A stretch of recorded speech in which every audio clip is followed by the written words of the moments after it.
Hey Design One, want to talk to you a little bit about something before I jump in for this week. I was contacted a couple days ago by Stacy Ogla from the Noto Arts District, and this is an annual kind of competition they do each year for high school students where high school students can submit an original work of art that they've created. And basically what you do is you photograph that and then you crop it down to the proportions that would be like a 24 inch by 60 inch proportion, and then you submit that and you send that to her. You have this in the subject line, and each year they select a number of regional high school students, and then they take that artwork and they put it on a banner that hangs down in our Noto Arts District for the months of March, April, and May, and then they put your name on it, and it's a really cool thing, really neat opportunity. So any of the artwork that you've produced this semester, if you want to submit one of those, I'd be happy to help anybody do this if you'd like. When you email them, try to email from your personal email. That way you can get returned emails from her if you're contacted, and then copy me on it too so that I'm in the loop. And again, just an opportunity for you.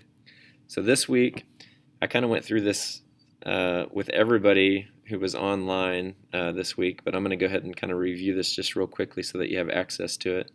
Again, we're doing this with a Word project. At this point you should have it inked up and it should look like this, and you're ready to start adding color, which we're going to talk about today. And you're going to have the next 2 weeks to kind of complete that.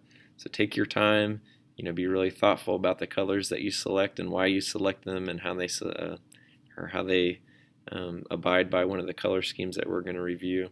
And then you might try to isolate certain colors to create emphasis, and you might even use thicker lines in certain areas to make a couple words or maybe one of your lines kind of stand out more than another. So again, going from this where you should be at into this, again, you're going to have a couple weeks to do that. So take your time, and again, how you decide to create your gradations, if you want to go top to bottom or vary that up from top to bottom, bottom to top, or left to right, it's totally up to you. A lot of different ways you can do that. This example here that I have up, is kind of a rainbow color, almost every color under the sun, but you're going to kind of be a little bit more specific, again connecting those to a color scheme. So Mr. Thomas a couple weeks ago, he introduced these to you: analogous, complementary, split complementary, triadic, and then also monochromatic. So there's 5 different color schemes that you're going to have to kind of pick and choose from. The first of those 5 is analogous, and an analogous color scheme is 3 to 4 colors that are adjacent to each other. These create harmony really easily because they're neighboring colors and they get along really well. So that's one direction you could go. An example of a Rothko painting, that's analogous. And when you're thinking with analogous colors, you might lean either warm colors, something like this, or you might lean the opposite direction and maybe use cool colors that are adjacent to each other. You could probably mix between the two a little bit if you wanted to, but you might think warm and cool on these, which should work out well. Analogous is one of the safest color schemes to use and very easy to use. This is an example of Van Gogh's Starry Night, where he's using several cool colors that are analogous. Another one of your color scheme options is triadic. Again, 3 equally spaced colors on the color wheel. So your primary colors, this could be your secondary colors, it could even be the colors in between, which are called tertiary colors. So you're going to select a triadic color scheme, 3 equally spaced colors, and then from those you're going to build your color scheme. So if I was going to use, say, these 3 secondary colors, green, orange, and purple, I would definitely encourage you to do maybe a 60-30-10 split. The idea of maybe letting one of those colors, like maybe orange is going to be used 60%, maybe I'm going to use green 30%, and then use only like 10% of the purple.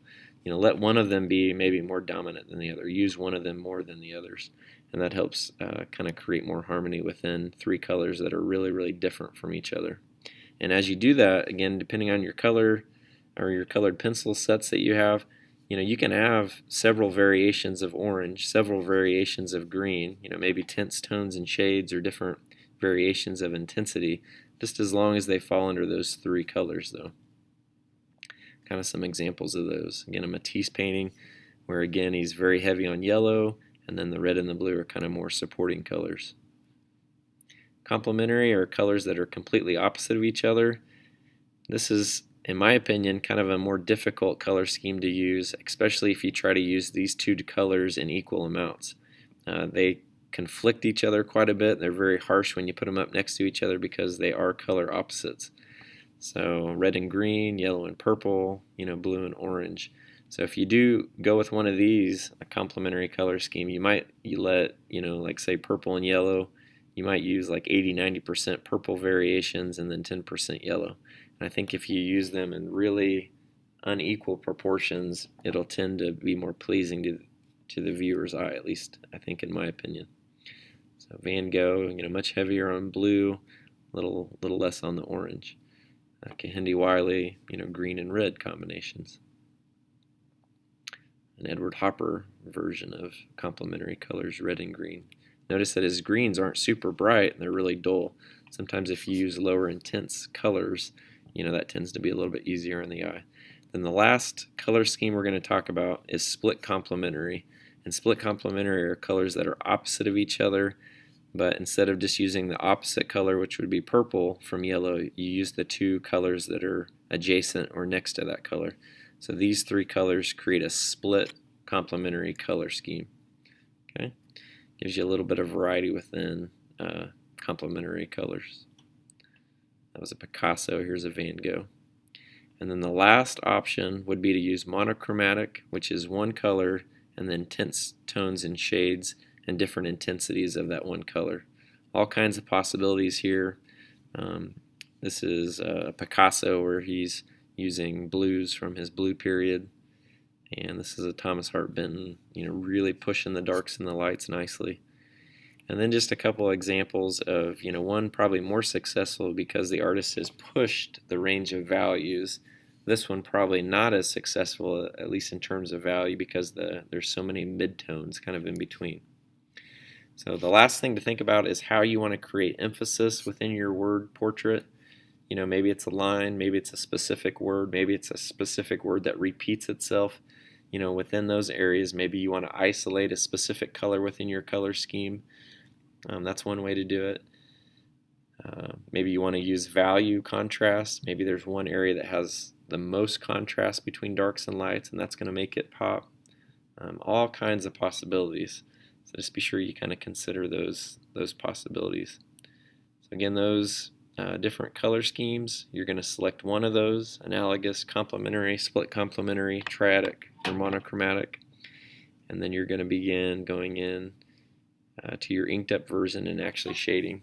And I'll kind of finish it with this example. This is not finished, but this is a student who got a good jump on it this week, and you can see that she's using purple, orange, and green.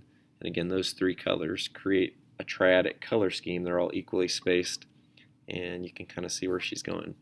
And just taking your time to have these really nice gradations of value using your colored pencil. So best of luck on this. Again, we're going to spend a couple weeks on adding the color to this, and look forward to seeing these when you're finished. Have a great week, and let me know if you have any questions. Thanks.